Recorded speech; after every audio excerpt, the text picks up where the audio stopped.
नमस्कार मंडळी, स्वागत आहे. आपण जेव्हा एखाद्या दुकानात किंवा मॉलमध्ये जातो तेव्हा काही गोष्टी आपल्याला लगेच आकर्षित करतात नाही का?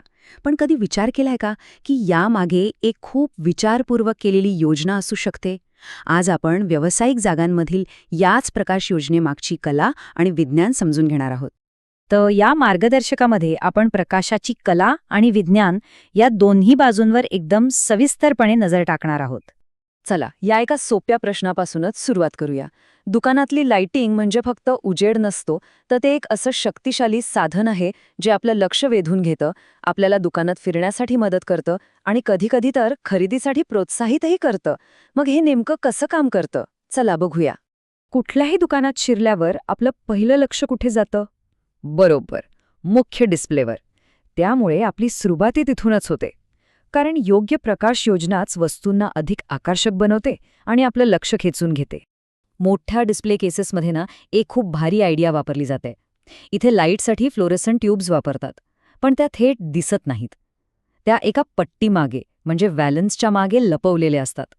यामुळे काय होतं की एकसारखा छान प्रकाश तयार होतो जो थेट डोळ्यांवर येत नाही, आणि त्यामुळे आत ठेवलेल्या वस्तू खूपच सुंदर दिसतात.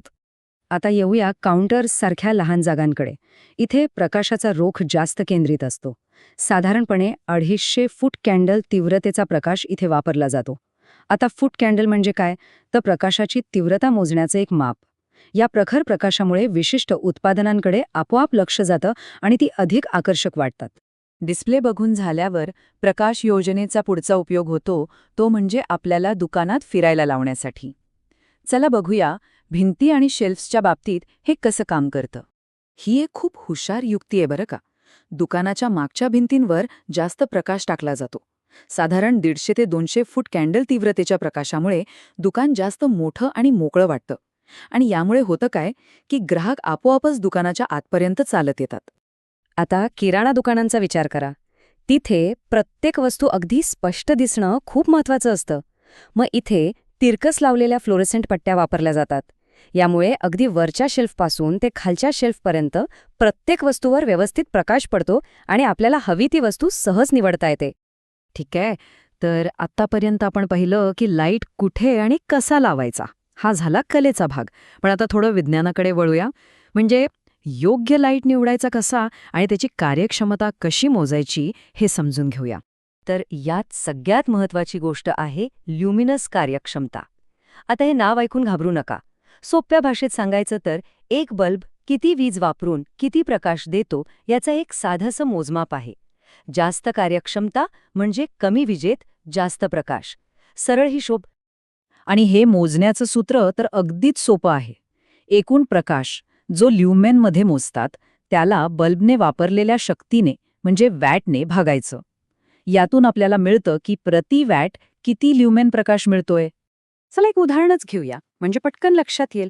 समजा आपल्याकडे 60 वॅटचा एक बल्ब आहे जो 660 ल्युमेन प्रकाश देतो. मग आपण 660ला 60ने भागलं की उत्तर मिळतं 14.3. याचाच अर्थ या बल्बची कार्यक्षमता आहे 14.3 ल्युमेन प्रति वॅट.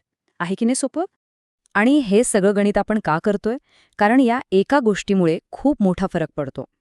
योग्य आणि कार्यक्षम प्रकाश योजनेची निवड केल्यास विजेच्या खर्चात तब्बल 30% बचत होऊ शकते. विचार करा, ही खूप मोठी बचत आहे, विशेषतः व्यावसायिक जागांसाठी. चला तर मग आत्तापर्यंत आपण जे काही पाहिलं त्याचा एकदा थोडक्यात आढावा घेऊया, म्हणजे सगळं व्यवस्थित लक्षात राहील. थोडक्यात काय? तर 4 गोष्टी लक्षात ठेवायच्या. 1. योग्य ठिकाणी योग्य प्रकाश वापरा. 2. गरजेनुसार प्रकाशाची तीव्रता ठरवा. 3. फक्त बल्ब किती ब्राईट आहे हे न बघता तो किती कार्यक्षम आहे हे बघा. आणि 4. कार्यक्षम प्रकाश योजनेमुळे विजेच्या बिलात बचत होते. हेच आहे प्रकाशाचं खरं कला आणि विज्ञान. तर मग पुढच्या वेळी जेव्हा एखाद्या दुकानात किंवा मॉलमध्ये जाल तेव्हा जरा तिथल्या लाइटिंगकडे लक्ष देऊन बघा. तिथे प्रकाशाचा वापर कसा केला गेला आहे ते निरखून पहा. आता कदाचित त्यामागची कला आणि विज्ञान दोन्ही तुमच्या जास्त चांगल्या प्रकारे लक्षात येईल, नाही का?